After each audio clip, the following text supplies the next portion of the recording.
तो next question है अपना, ice at -10 degree centigrade is to be converted into steam at 110 degree centigrade, mass of ice is 10⁻³ kg, what amount of heat is required. तो basic, बहुत बढ़िया question है, बहुत basic question है, बस कैलकुलेशन है आपको, है ना, और आपको चीजें या तो पता होना चाहिए या फिर वो क्वेश्चन में दी रहेगी, सिंपल सी बात है। तो करना क्या है बेटा, आपको -10 डिग्री सेंटीग्रेड आइस को 110 डिग्री सेंटीग्रेड स्टीम में कन्वर्ट करना है, ठीक है। यहाँ पर ऑप्शन आपके कैलोरी में है, और ये जो गिवन चीजें हैं वो भी आपकी कैलोरी पर ग्राम में, ये चीजें कैलोरी पर ग्राम में है, यानी आपका मास जो है वो ग्राम में होना चाहिए, क्योंकि 10⁻³ kg है, उसको हम सिंपली 1 ग्राम लिख सकते हैं, तो कोई टेंशन वाली बात नहीं है।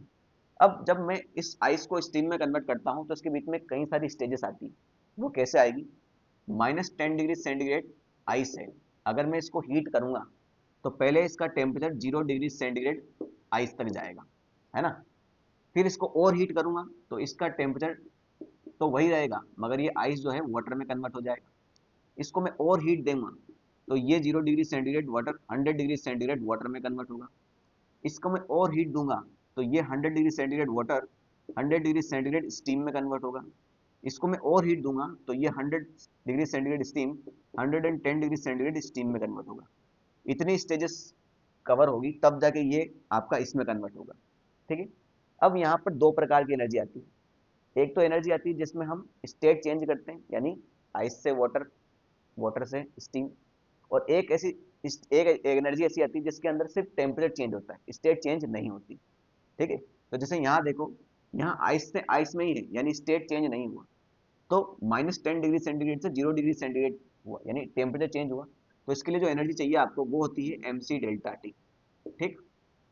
यहाँ पर आइस से वाटर में कन्वर्ट हुआ मगर टेम्परेचर चेंज नहीं हुआ, यानी स्टेट चेंज हुई, तो उसके लिए आपको चाहिए energy ml, latent heat of fusion, ये स्पेसिफिक हीट ऑफ कैपेसिटी, ठीक है। वाटर से वाटर में कन्वर्ट हुआ यानी आपको फिर से mc∆T चाहिए। वाटर से स्टीम हुआ यानी आपको फिर से ml चाहिए। स्टीम से स्टीम में रहा यानी फिर से आपको mc∆T चाहिए। अब सब जगह का C और L अलग अलग है, इसीलिए तो वहां इतनी सारी चीजें दे रखी। मास तो बेटा सेम ही रहेगा, हम ये मान के चलते हैं जो मास है वो थ्रू आउट कन्वर्सेशन सेम ही रहा है, तो मास आपका 1 ग्राम ही रहेगा। अब यहाँ पर जो सी है ये किसका लगेगा, आइस का, तो ये सी आइस का लगेगा। ये लेटेंट किसका लगेगा, आइस टू वाटर, यानी ये लगेगा किसका, आइस का। यहाँ वाटर टू वाटर है तो ये लगेगा सी वाटर का। यहाँ वाटर से स्टीम आ रही यानी ये लगेगा वेपराइजेशन का। और यहाँ पर जो सी लगेगा वो लगेगा स्टीम का। और एक अच्छी बात है कि स्टीम का और आइस का सी सेम ही होता है, बस वाटर का 1 होता है। बात समझ में आएगी नहीं, तो सारी वैल्यू रख दो भैया। डेल्टा क्यू कितना हो जाएगा, m c ice into delta t, तो मास तो एक ही हुआ, सी ऑफ आइस कितना है 0.5, और डेल्टा टी टेम्परेचर में कितना चेंज आया, जीरो, -10 से 0 हुआ तो 10 डिग्री सेंटीग्रेड का चेंज हुआ। चेंज तो नेगेटिव में लिखेंगे नहीं ना, नहीं ना अपन, तो ये हो जाएगा 10 प्लस मास कितना है 1, लेटेंट हीट ऑफ आइस कितना है 80, ये भी कैलोरी में हो गया, प्लस मास कितना है 1 ही है, सी डब्ल्यू कितना है बेटा हमारा 1, और टेम्परेचर में कितना चेंज आया 0 से 100, तो कितना हो गया 100, प्लस मास कितना है 1 ही है, लेटेंट हीट ऑफ वेपराइजेशन कितना है 540, प्लस मास तो कितना है 1 ही है, सी ऑफ स्टीम कितना है वो भी 0.5 है, और टेम्परेचर में कितना चेंज आया 100 से 110 यानी कितना 10। सिंपल सी बात है, पॉइंट हटाएंगे तो ये खत्म हो जाएगा, यहाँ भी पॉइंट हटाएंगे तो ये खत्म हो जाएगा, ठीक है।